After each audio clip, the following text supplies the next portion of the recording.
with Colors of Influence. I am your host, Maylene Hamto.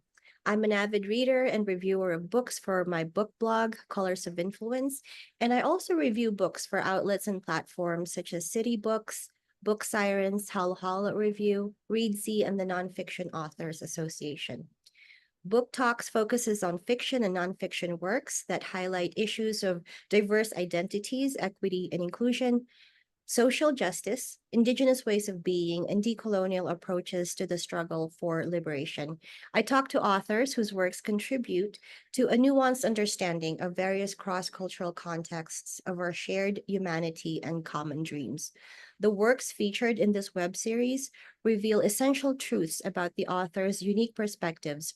I want to point out that cultural context may focus on race, gender, identity, ability, ethnicity, national origin, immigration, socioeconomic, class, and all intersections of salient identities.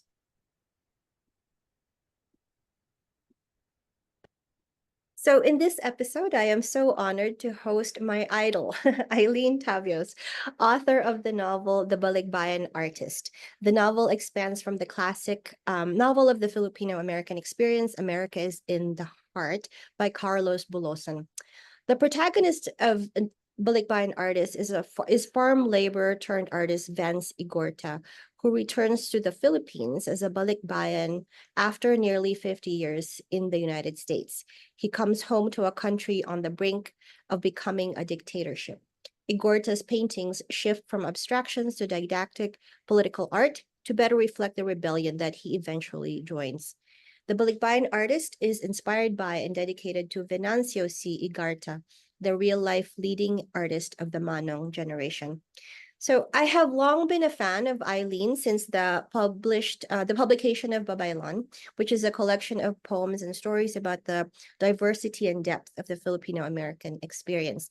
And in addition to her prose and poetry work, Eileen is also behind many collaborations such as Halo Halo Review, The Mango Zine, and numerous poetry chapbooks. She has also materially supported many kapwa projects through the Center for Babaylan Studies, Sawaga River Press, the Filipino International Book Festival, and other organizations.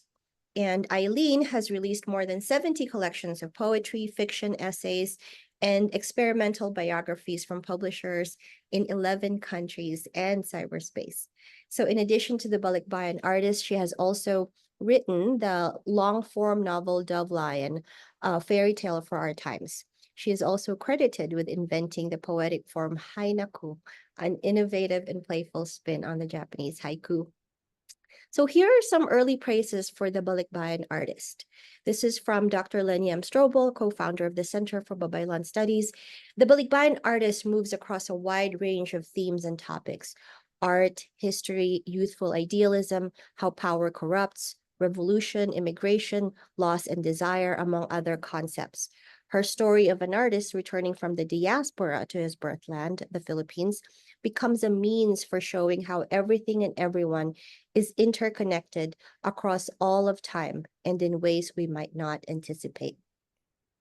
From Sandy McIntosh, the best-selling author and also publisher of Marsh Hawk Press, Eileen R. Tabios has turned her ever-experimenting intellectual mindset to the novel. As she did in poetry, her fiction writing is expanding the landscape of the genre. The Balikbayan Artist reveals her abilities to address and connect a wide variety of subjects in a manner that touches the hearts of readers. And from Aileen Casineto, who is Poet Laureate for the Academy of American Poets, a daughter of the diaspora, Eileen Tabios has redefined the word balikbayan to signify existential longing and fortitude. Her gift as a writer is that she allows us space to perceive a myriad of human experiences: desire, loathing, horror, outrage, grief, love. It is this universality that awakens us to counsel us, always, always discern with compassion. Welcome, Eileen. Thank you. Thank you for a lovely greeting and introduction. My goodness, I almost want to pat myself in the back. I didn't know I did all that. You were so modest as always, and that's why we love you. And thank you so very much for making time for this interview. And so we'll just get right to it. What is the significance of publishing this book during this period in your career? Thank you. That's a good question because, as you know, I've worked primarily as a poet for nearly 3 decades. And the answer, I guess, relates to how I don't like failure. And I'm often interested in doing things that I'd never done before. The Balikbayan Artist is my second published novel. But prior to my first novel, Dove Lion, which was released in 2016, I'd actually behind the scenes failed at the long form novel for 20 years. I kept trying and was never able to pull it off. So finally, I thought let me finally do a novel just to check it off my bucket list.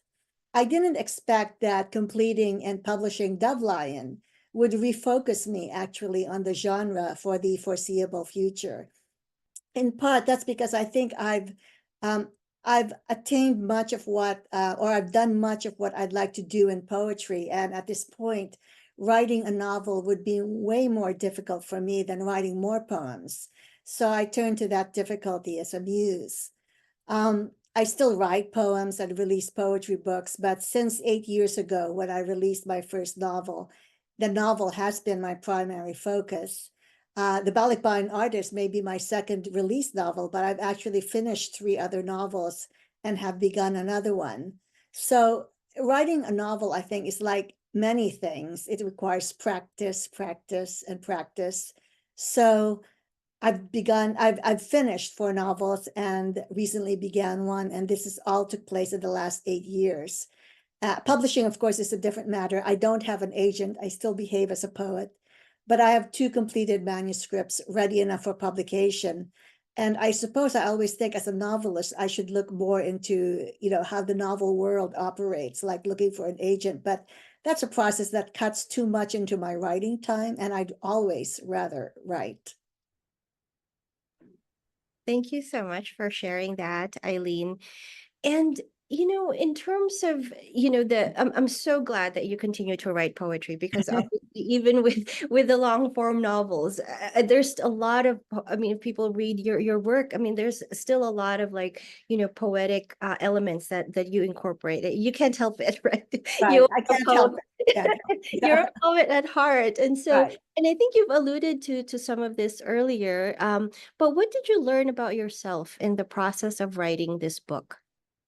I learned that I can persevere much harder and longer than I knew or thought that I could. Writing that first novel was the most difficult thing that I'd done as a writer, and it still is. The scale of a novel and the required creation of an alternate universe to what you're living in. I mean, it's not easy. And in fact, I learned recently that only 3% of people who begin a novel ever complete a first draft. And that, I think that statistic, if true, attests to its particular difficulty of maintaining psychologically this alternate world within your mind while you're living through your real life and being distracted by it. But what I learned specifically from the Balikbayan Artist is that I also can write a full novel in a relatively short time, and this is much to my own surprise. That first draft required me just 5 weeks to write, and compare that with my first novel that took me nearly 20 years to write. I think it was aided by the fact that coming to that second novel, I had already proven that I could write a long form novel. My first novel's drafting was interrupted by many bouts of self-doubt, which didn't exist for writing The Balikbayan Artist and other novels after the first. Oh wow, that's wonderful to kind of hear that process. And folks that also follow your social media get some insights into sort of your process as an artist and as a writer. And you were very well respected for your work in experimental prose and poetry. Mhm. How does this latest release, how does the Balikbayan Artist advance your contributions to this form? Mhm. I think it is true that I think that I don't think writing a novel would be as interesting to me unless I thought I could expand the landscape of the form, much as I try to do in poetry. So I'm interested in non-traditional ways of developing the novel. In Dubline, for example, every section in that book begins with the phrase "once upon a time." I mean, I think I repeated that phrase over 300 times throughout the book. So the fact that I could hold through writing a long form novel that way. I mean, that was a challenge, but I love the fact that I pulled it off. It makes it more unique. And for the Balikbayan Artist, I was trying to, when I say expand the form, I was trying to do new things. For example, I incorporated or reflected my thoughts on what I call kapwa time. So if kapwa is the interconnection and connection of all things and matters across all of time, that means that there's no past, present, or future, but just what I call a singular now. And I was trying to develop a novel that reflected that, which I tried to do for the Balikbayan Artist. I also incorporated, I guess they call it an auto-fiction element, where I made myself a character in the book. Because through Kapwa, I wanted to eliminate the barrier between so-called fiction and so-called reality. It's all the same. And so the novel, another attempt is for experimenting was that the novel has three parts. In part one, which is the longest section, I structured all of the chapters, over 30 of them, to develop the plot, but also show how a painting came to be created. So the end of each chapter shows a finished painting that resulted from the plot of in the prior pages. And in fact, the novel ends with an appendix of these artworks, which in the novel became exhibited in a gallery showing and then a museum showing. So each chapter also begins with a fictional meditation on color based on research I did on color theory. So those meditations are collaged into the story without really considering how they relate to the plot. Now that reflects my experimental background as a poet, where I've seen that if you combine words that are seemingly randomly chosen together, for some reason, they still end up generating a meaning. It doesn't lapse into nonsense. So collaging those color-related meditations to the unfolding story, it gives an unexpected dimension or layer to the novel's narrative. And I think all this is part of what I've realized recently is my role for writing novels. I mean, why am I writing novels? And I think it's to develop what I call kapwa novels. In fact, I wrote a slim book-length essay on the notion of the kapwa novel. And this means that, again, you were relating to how everything is connected across all of time. And I can do that because today, my environment, unlike the environment of, say, 19th century or 20th century novelists, my environment includes the internet. So I have on my fingers the ability to I could be writing a novel, and if I wanted to do research, click to a screen, Google something, and then that research is immediately available to me.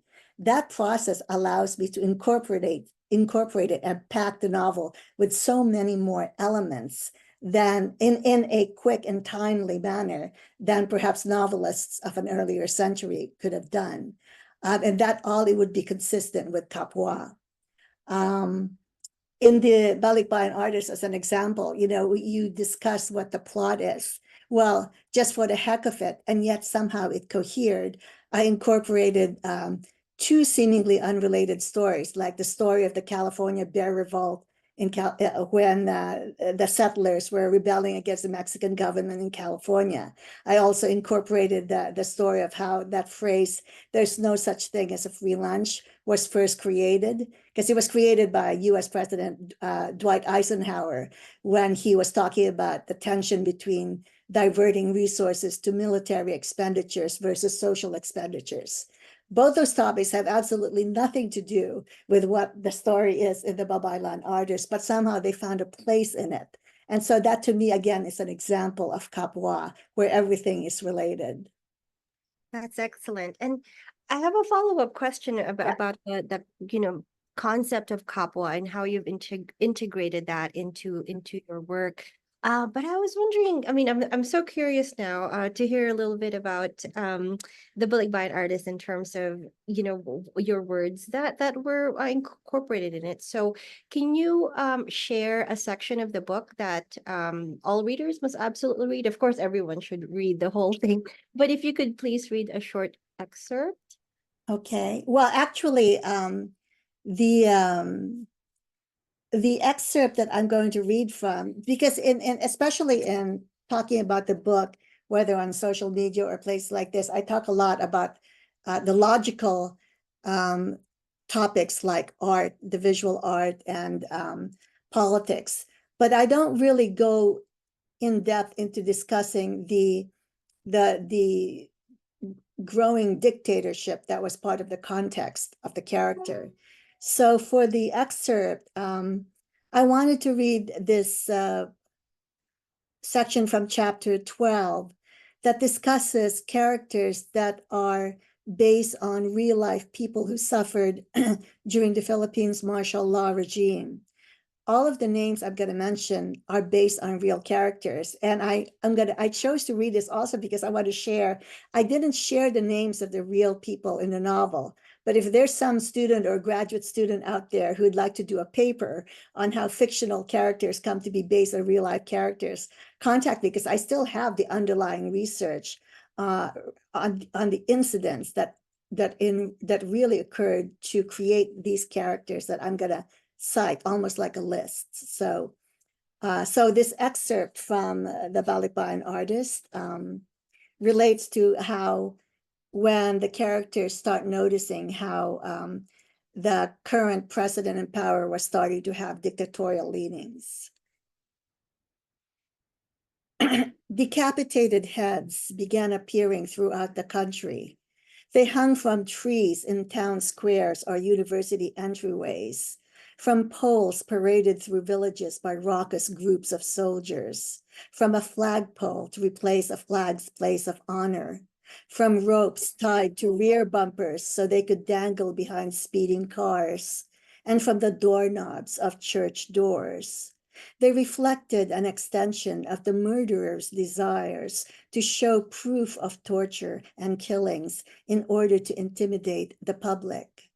In Laguna, the social worker Isa Kahabug was killed by soldiers, her head cut off and displayed on a pole for the public to see. A clandestine youth organizer, she'd been arrested for rebellion, insurrection, and subversion. She spent 2 years in prison.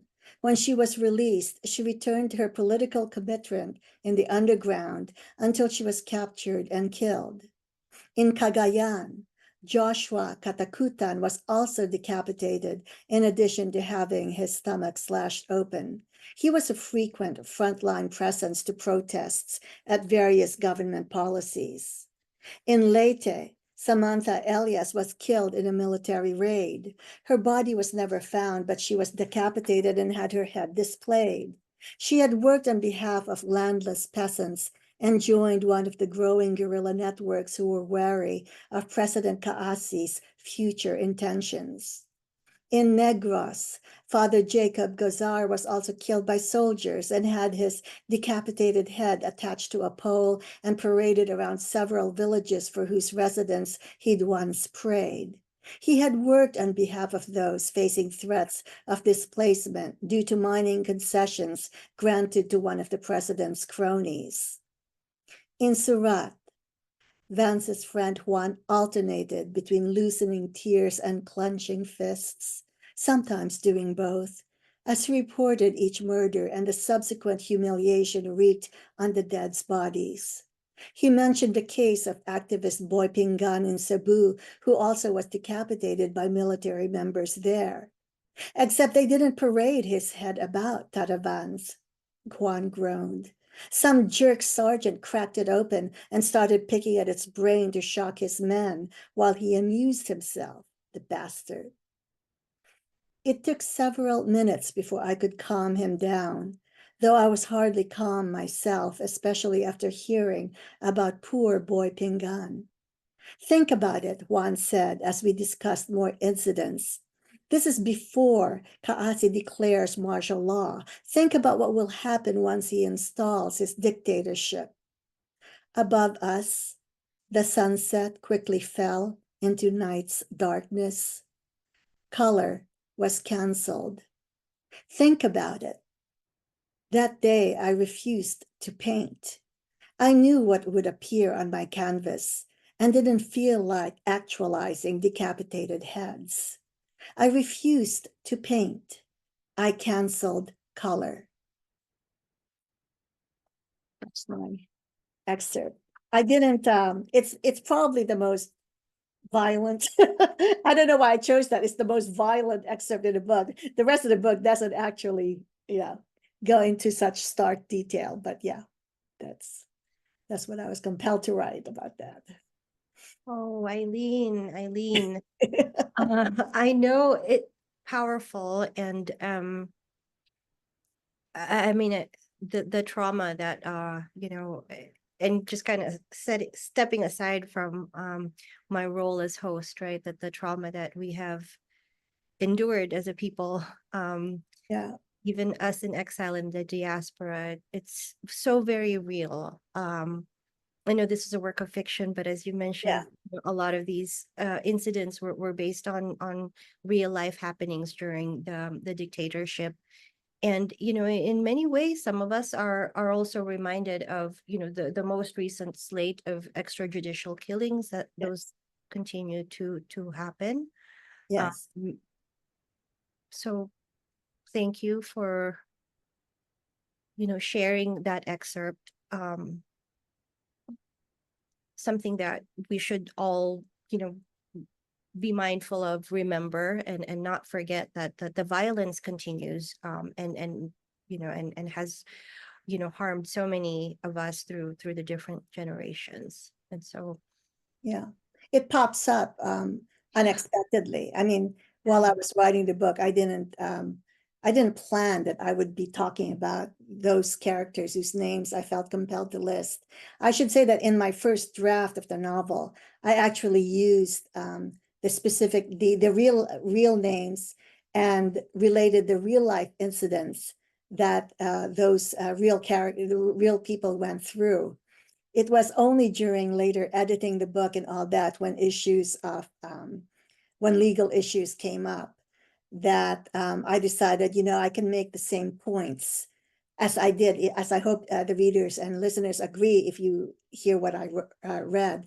I can make the same points without making it a journalistic, approach. Let me stick then to fiction. So, yeah. But in my first draft, I had to write down the real names, the real people, because I had meant somehow to have that chapter sort of like be, how when you recite the list of names after, like in the 9/11, people commemorated by reciting the list of names of the people who died during 9/11. So I wanted some sort of recitation of names, but yeah. And again, thank you for sharing that, and for devoting time to do the research, and adding sort of that element of reality to the narrative. And just kind of a quick follow-up, how it's heavy, right? Having to kind of um, Right. learn those stories. How were you able to take care of yourself in the process of doing that research, and you know yeah, voicing these stories?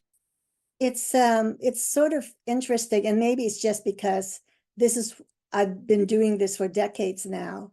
Writing to me is self-care. I will do whatever it takes to write a story or a poem and write it well, or as well as I can. So whatever the cost of the process was, it's all worth it if the end result was a good literary result. That's how I've lived my life as a writer.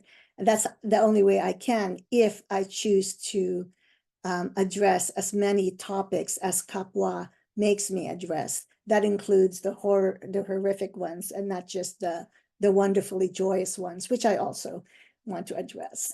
Yeah. Absolutely. And this next question, don't feel like it needs to be asked, but I would anyway. In terms of kapwa, because you've talked about the kapwa novel and your process.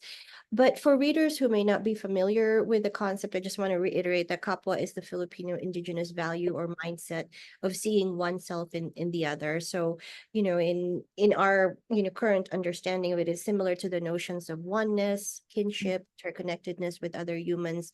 And some indigenous traditions also expand this kinship attitude towards all sentient beings. So, with the process of writing this book, what did it teach you about embodying kapwa? Um, well, kapwa is the means by which I articulate something that had been my lifelong ambition as a writer, which, and I'll feel a little silly articulating that ambition, but I will. Um, that ambition is to write where the author's the author, is the same as the universe. That's been uh, my ambition, uh, primarily in poetry, because that's been my history, the bulk of my history, but something I bring to the novel now as I write in the novel form. So kapwa means being always open to the unanticipated, the unexpected, and to give up control on what it is that you're going to write about. I mean, in both of my published novels so far, um, I had an idea that started the novel, but in terms of what happened, what I end up actually writing on the page, um, I've never tried to control it. Because if kapwa is to be at one with the universe, it's not something you can control. There are elements in the universe that are beyond your control, even if you want to be a controlling person. I mean, it's not in your intellectual capacity to imagine them.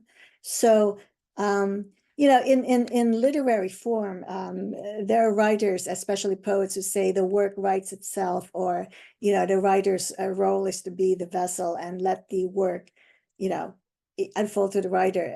And it's really trying to get beyond ego as well, I think, where I, the writer, means that I control what this work is going to end up. When any poet or writer worth their salt knows that the process of writing itself generates its own reality, that you can't anticipate ahead of beginning that process of writing. So you have to be open to what will end up being on the page. You don't really try to control that. For the Balikbayan Artist, I knew I wanted to talk about this Manong artist, this artist who comes from that Manong generation.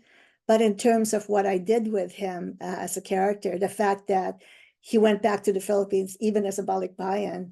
I mean, I didn't have the Balikbayan Artist as a concept at the beginning of the book, The fact he ended up going to the Philippines, the fact that he joins a rebellion, the fact that he ends up doing other things in the book, none of that was planned before page one, it was, so kapwa, it fits my approach, because if kapwa is about everything, I want to write as an author synonymous with everything and everyone.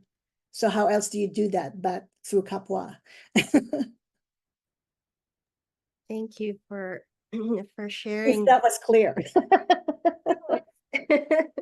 It's very apt. Thank you for sharing.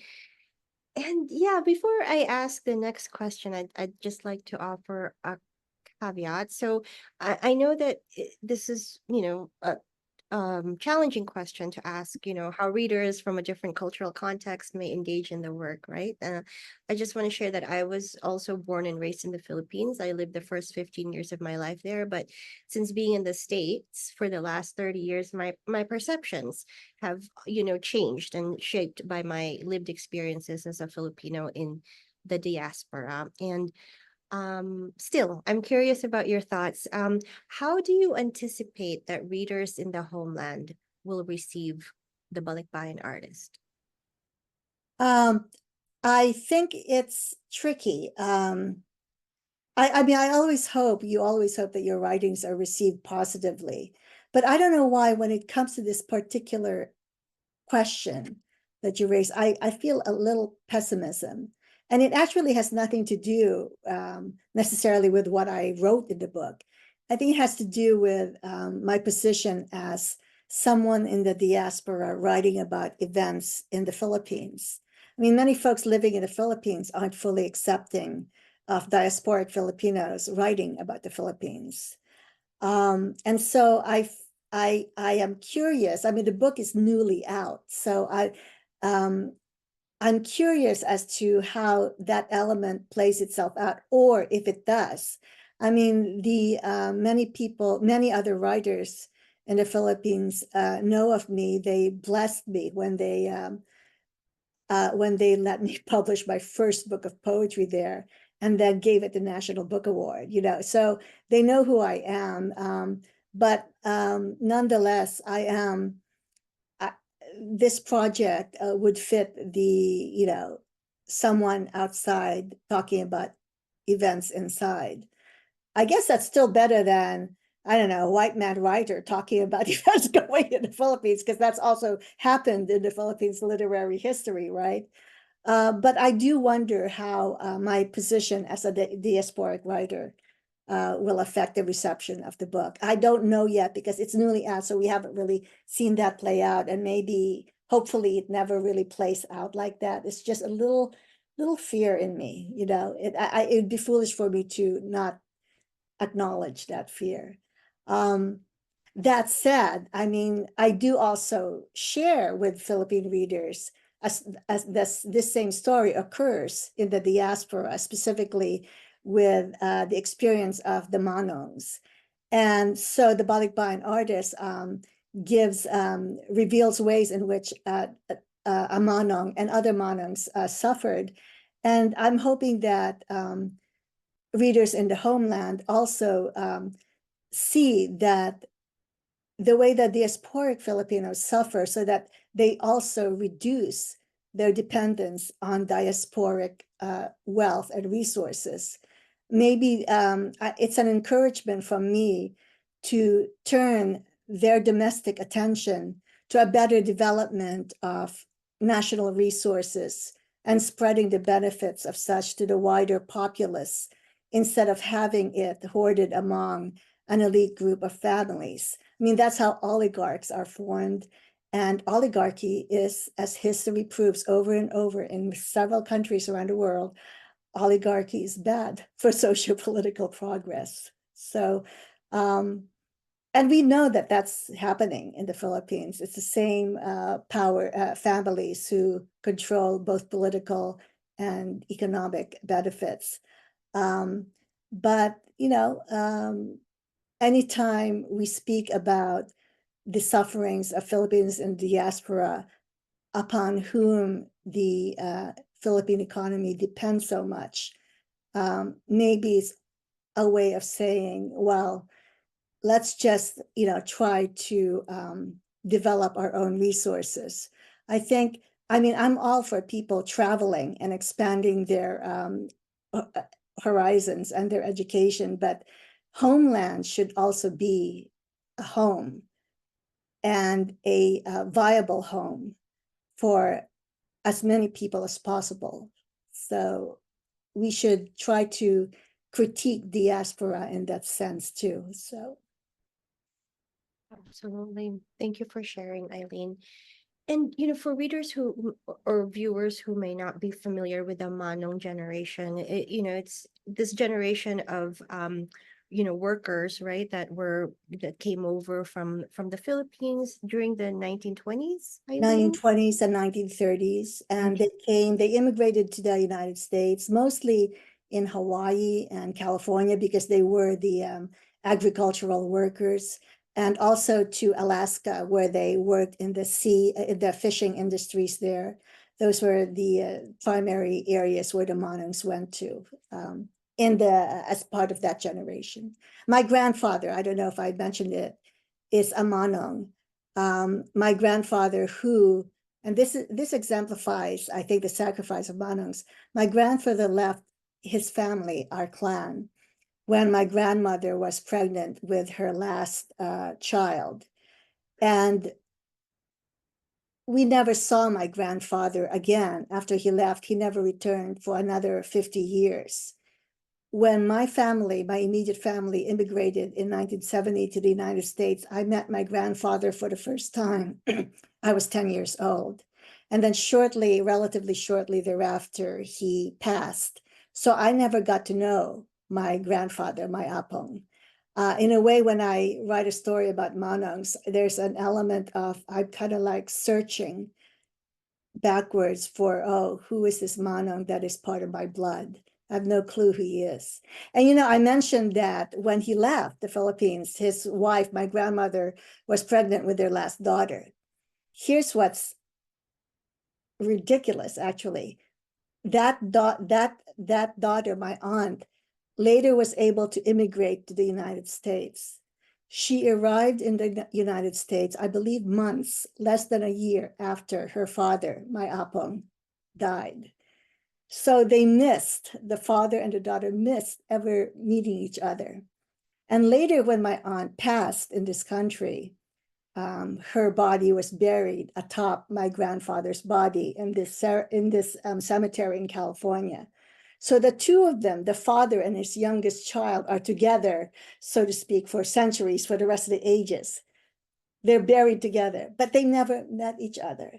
That says so much about the underlying grief that history requires from humanity. You know, it's so, you know, the words that I just said, I could feel it. It totally understates the whole grief that weaves through that dynamic, you know, to create that. So, yeah. And so, you know, the Balikbayan Artist, it was inspired by the leading artists, the real life artists of the Manong generation, whom I had the blessing to meet when I was still a New Yorker. And I always, you know, but I saw him. He was a working artist living by himself in a tiny studio in Chinatown. And although there were people in the community who were kept in touch with him, especially, bless her heart, Ninachka Rosca and Luis Cavalquinto, people paid attention to him and they ensured that he didn't die alone on his deathbed. Nonetheless, he lived by himself without family support in this tiny studio. He lived and worked in a tiny studio, maybe double the size of this bedroom that I use as my writing studio. I mean, there's, you know, these are circumstances that to me seem unnatural. We're not supposed to like live our lives alone. We certainly aren't supposed to live our lives to die alone. We're all supposed to be in a community folding somehow, you know. So all this kind of like reverberate in me as I, yeah. Yeah. And thank you for voicing that and for uplifting those narratives that would otherwise be forgotten, right? Yeah, yeah. If it weren't for artists and writers like yourself, we would not have this conversation, this kapwa conversation about remembering and paying homage to the manongs who have really paved the way for many of us, Yes, for many of us, yeah. the diaspora. And thank you for sharing about that story. Um, and for verbalizing the grief, right, that many of us also feel living in exile, either self appointed or perhaps of course by choice. um is there anything else you'd like to share about this novel, Eileen, before we close? Um, Mhm. yes, there's something I wanted to say, which I didn't have a chance to say earlier, is that I think that true Kapwa does not believe in the division between Philippine-based Filipinos and Filipinos in the diaspora. I personally try to avoid the hyphenated terms like Filipino American, Filipino Canadian, Filipino European. I mean, there's a curatorial usefulness to using those terms because the hyphen provides information. But in terms of identity, I think everybody should be called Filipino, just that single word.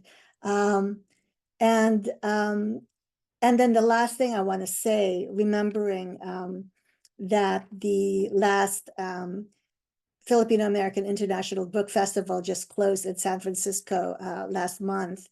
Ninochka Rosca was one of the keynote speakers, and she said there something that I've tried to practice, and I'm trying to practice certainly my future writings, including the novel, that it's time for immigrant writing to get past the literature of resilience. We need to go into literature of transformation. And that's what I also hope to achieve as a novelist. And so thank you for giving me the chance to talk about that, because in immigrant literature, we're still stuck in many places on resilience and our ability to survive. Yeah, resilience is critical, but now let's do the transformation bit. Wow, that's really profound, Eileen, and I would love to explore a little bit more, and perhaps, in future projects, that's something that, you can expound on a little more and share with us how you're truly embodying that, and also making sure that, continuing to integrate the Kapwa consciousness in your writing as well. So Thank you for having me. It was a thank you. delight to discuss all this. This is my first real interview in the aftermath of releasing the Balikbayan Artist. So it's always good to have a chance to sit back and pause and articulate a lot of the things that were in a chaos as you were trying to write the book. So thank you for the chance.